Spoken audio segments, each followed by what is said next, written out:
खुदीराम बोस का जीवन परिचय एंड बायोग्राफी। भारत के स्वाधीनता संग्राम का इतिहास महान वीरों और उनके सैकड़ों सहायक कारनामों से भरा पड़ा है। ऐसे ही क्रांतिकारियों की सूची में एक नाम खुदीराम बोस का है। खुदीराम बोस एक भारतीय युवा क्रांतिकारी थे जिनकी शहादत में संपूर्ण देश में क्रांति की लहर पैदा कर दी थी। खुदीराम बोस ने देश की आज़ादी के लिए मात्र 19 साल की उम्र में फांसी पर चढ़ गए। इस वीर पुरुष को शहादत से संपूर्ण देश में देशभक्ति की लहर उमड़ पड़ी थी। इनके वीरता को अमर के लिए गीत लिखे गए और इनका बलिदान लोकगीतों के रूप में मुखरित हुआ है। खुदीराम बोस के सम्मान में भावपूर्ण गीतों की रचना हुई है जो बंगाल में लोकगीत के रूप में प्रचलित हुए हैं।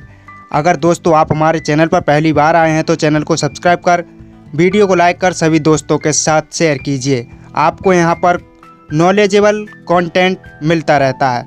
तो चलिए दोस्तों इस वीडियो को आगे बढ़ाते हैं।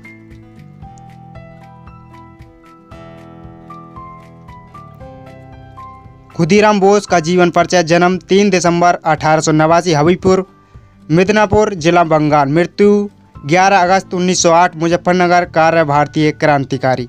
ये भारतीय क्रांतिकारी से जुड़े हुए थे बहुत ही कम उम्र में। प्रारंभिक जीवन। खुदीराम बोस का जन्म 3 दिसंबर 1889 ईस्वी को बंगाल में मिदनापुर जिले के हबीबपुर गांव में हुआ था। उनके पिता का नाम त्रैलोक्यनाथ और माता का नाम लक्ष्मी प्रिय देवी था।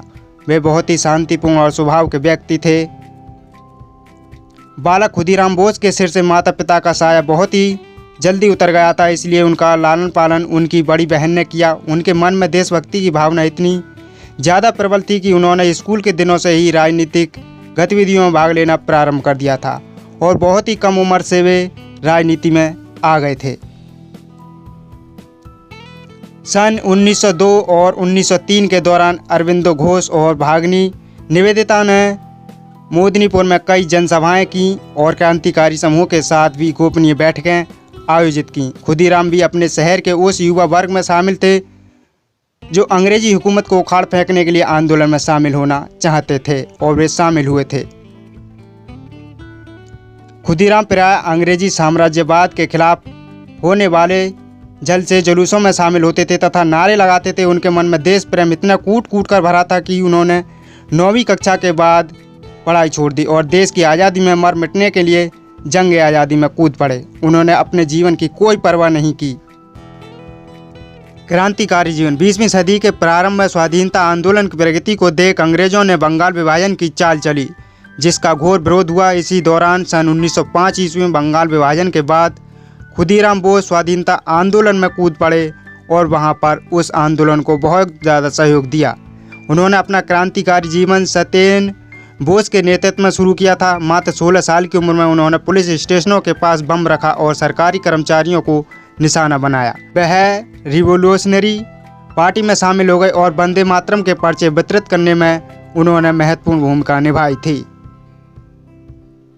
सन 1906 में पुलिस ने बोस को 2 बार पकड़ा। 28 फरवरी सन 1906 को सोनार बंगला नामक एक इश्तहार बांटते हुए बोस पकड़े गए और पुलिस को चकमा देकर भागने में सफल हुए।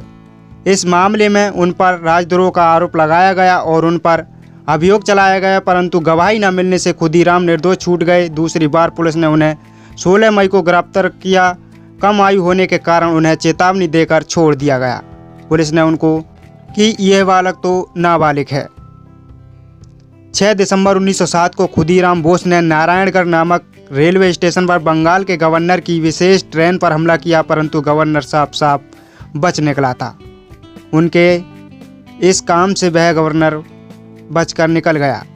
वर्ष 1908 में उन्होंने वाटसन और पैम्फाइल्ट फुलर नामक 2 अंग्रेज अधिकारियों पर बम से हमला किया, लेकिन किस्मत ने उनका साथ दिया और वे बच गए। वे वहां से भी बच निकले।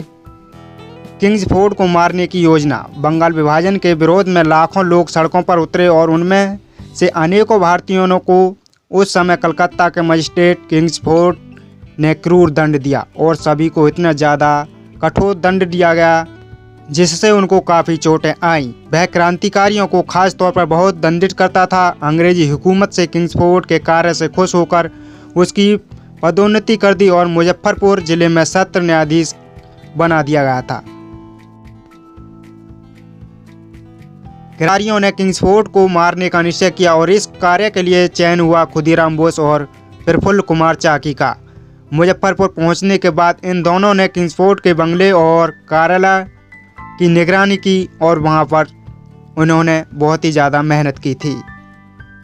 30 अप्रैल 1908 को चाकी और बोस बाहर निकले और किंग्सफोर्ड के बंगले के बाहर खड़े होकर उसका इंतजार करने लगे। खुदीराम बोस ने अंधेरे में ही आगे वाली बग्गी पर बम फेंका। उस बग्गी में किंग्सफोर्ड नहीं बल्कि 2 यूरोपियन महिलाएं थीं जिनकी मौत हो गई।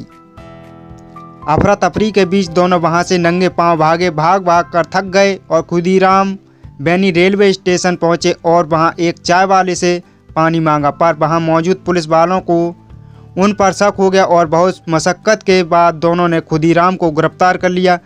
1 मई को उन्हें स्टेशन से मुजफ्फरपुर लाया गया जहां पर उनकी सज़ा हुई।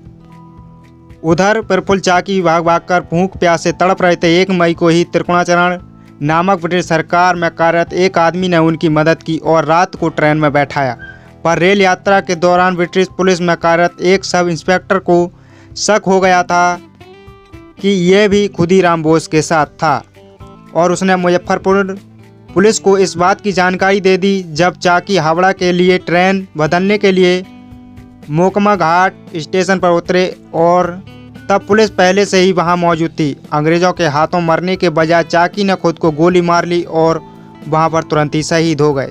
गिरफ्तारी और फांसी। खुदीराम बोस को गिरफ्तार कर मुकदमा चलाया गया और फिर फांसी की सज़ा सुनाई गई। 11 अगस्त 1908 को उन्हें फांसी दे दी गई। उस समय उनकी उम्र मात्र 18 साल और कुछ महीने थी। खुदीराम बोस इतने निडर थे कि हाथ में गीता लेकर खुशी खुशी फांसी पर चढ़ गए और उन्होंने प्राण अपने न्यौछावर कर दिए। उनकी निडरता, वीरता और शहादत ने उनका इतना लोकप्रिय कर दिया था कि बंगाल के जुलाहे एक खास किस्मत की धोती बुनने लगे और बंगाल के राष्ट्रवादियों और क्रांतिकारियों के लिए वह अनुकरणीय हो गए। उनकी फांसी के बाद विद्यार्थियों तथा अन्य लोगों ने शोक मनाया और कई दिन तक स्कूल कॉलेज बंद रहे। इन दिनों नौजवानों में एक ऐसी धोती का प्रचलन हो चला था कि जिसकी किनारी पर खुदीराम बोस लिखा था।